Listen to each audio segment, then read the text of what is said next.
રામ રામ ખેડૂત ભાઈઓ, રામ રામ. હું સોલંકી સંજય, ગામ મારું મેલડા. આજે આપણે એવા પ્રગતિશીલ ખેડૂત વનરાજભાઈની વાડી આવ્યા છીએ અને બધાય ખેડૂતને આપણે એક ડેમો આપવાનો છે કે જમીનની અંદર જમીનનો રિપોર્ટ કરવા માટે માટી આપણે કઈ રીતે લેવાની છે એની આપણે એક આખું ડેમા તરીકે માર્ગદર્શન ખેડૂતને આપીએ એટલે બધાય ખેડૂતને ખબર પડે.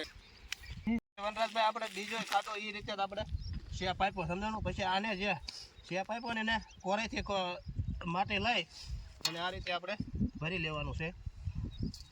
આવી રીતે આપણે 10-12 જગ્યાએથી આપણે નમૂના લેવાના જમીનની અલગ અલગથી ટૂંકમાં.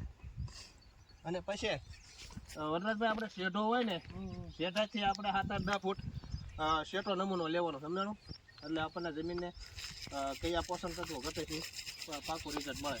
હવે અત્યારે આ રીતે પાછા બીજી જગ્યાએથી આપણે નમૂનો એકત્ર કરવાનો છે, પણ આવી રીતે નોખી જગ્યાએથી 7-8-10 જગ્યાએ નમૂનો આપણે એકત્ર કરવાનો છે. તો ચાલો આગળ બીજે લઈ આપણે હવે 7-8-9 જગ્યાએથી આપણે નમૂનો લઈ લીધો છે. હવે આ બધો નમૂનો લીધા પછી હવે આને આપણે આગળની પ્રોસેસ ચાલુ કરવી, કઈ રીતે આગળ આપણે નમૂનાને કઈ રીતે ક્લિયર કરવો હોય. ચાલો લઈ લો. દેવાનું છે અને એને આમ 4 ભાગ કરી દેવાના સરખા.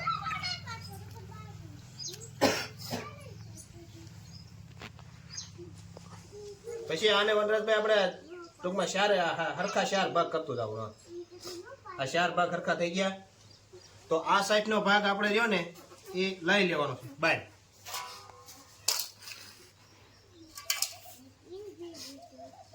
અને આપણે જે આ પાથર્યું ને અંદર માટીની હેઠે એ વનરાજભાઈ કોઈ જાતનું કેમિકલ વાળું નથી લેવાનું સમજાણું, અને એકદમ સારું લેવાનું છે.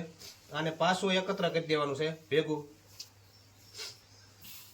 અને પાછી આ રીતે આપણે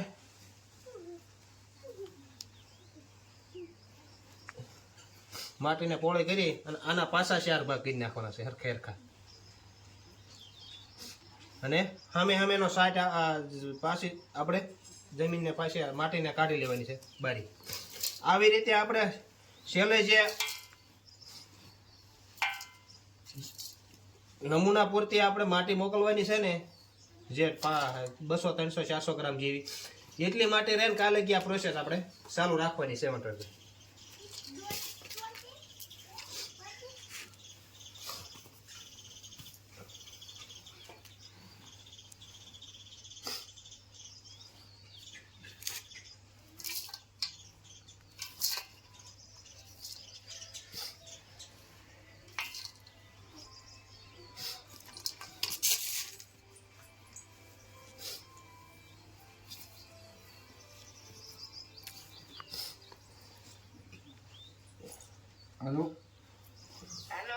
હવે છે ને આપણે આ કમ્પ્લીટ માટી થઈ ગઈ છે, અને આને આપણે નમૂના માટે એક પ્લાસ્ટિકની થેલી લેવાની છે વનરાજભાઈ. આની અંદર ટૂંકમાં નવી થેલી લેવાની છે, કોઈ કેમિકલ કે કોઈ જાતનો ઉપયોગ કરેલી ન હોવી જોઈએ સમજાણું, એટલે આપણને જમીનનો રિપોર્ટ છે ને એ કમ્પ્લીટ આવે સમજાણું. તો સૌપ્રથમ માટી આપણે થેલીમાં નાખી અને પછી ખેડૂતનું આખું નામ લખવાનું છે વનરાજભાઈ. ખેડૂતનો કોડ એટલે ટૂંકમાં આપણે જમીનનું જે અખબારમાં જે આપણું નામ આવતું હોય, જે નંબર આવતો હોય નંબર નાખવાનો છે, ગામનું નામ નાખવાનું છે, તાલુકો, જિલ્લો, મોબાઈલ નંબર અને જમીનનો પ્રકાર, અને આ વર્ષે કયો પાક આપણે વાવેલો હતો અને કયો પાક આપણે વાવવાના છો એ બધી આમાં ડિટેલ ભરી અને આપણે નમૂનો માટે મોકલવાની છે. ખેડૂતો જમીનનો નમૂનો લે તો એને સારો એવો જમીનની અંદર શું ઘટે છે એ રિપોર્ટમાં આપણને ફાયદો રૂપિયો થશે. તો સૌપ્રથમ આપણે આ માટી ભરી લઈએ.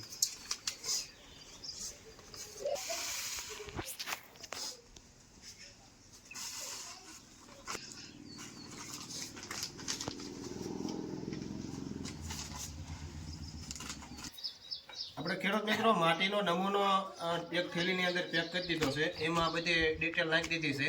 પછી નમૂનો દીધા પછી આપણે જમીનની અંદર નમૂના લેવાથી આપણને ફાયદો એવો થાય છે કે જમીનની અંદર ઘણા પ્રકારની સૂક્ષ્મ જીવાતો અને ઘણા એવા પોષક તત્વોની જરૂર પડે છે.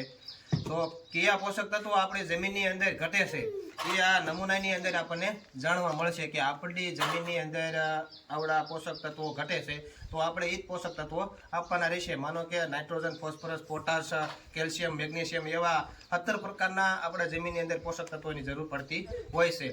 તો કયા પોષક તત્વોની જરૂર પડે અને કયા પોષક તત્વો આપણા જમીનની અંદર ઉણપ છે એ રિપોર્ટ કર્યા પછી આપણને માહિતી મળતી હોય છે.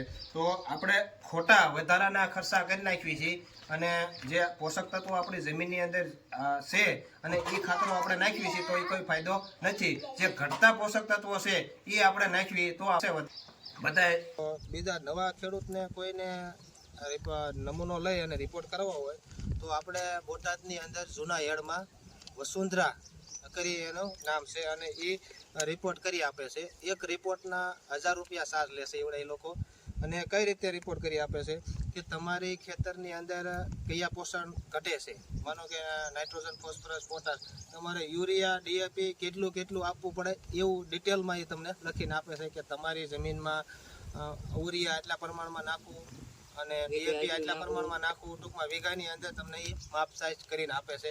તો તમારે 1000 રૂપિયાના ખર્ચમાં તમારે કેટલું ખાતર આપવું એ પણ આમ સચોટ માહિતી તમને રિપોર્ટમાં આપી દેશે કે તમારે આટલું જ ખાતર જમીનની અંદર તમારે આપવાનું છે. તો સૌ મિત્રો એક ટૂંકમાં જમીનનો રિપોર્ટ કરાવી લેજો. એનાથી તમને ખર્ચો ઓછો લાગશે અને ઉત્પાદન તમે વધારે લઈ શકશો. યુવરાજભાઈ કઈ રીતે ઓછા ખર્ચે વધારે ઉત્પાદન મેળવી શકે એવા પ્રયત્નો પેટ્રમ કોટનના કંપનીના બધા સ્ટાફનો છે. તો આવો નવો વિડીયો જોવા માટે હવે નેક્સ્ટ વિડીયોમાં આપણે મળશું. કાલે બધાને જય શ્રી કૃષ્ણ.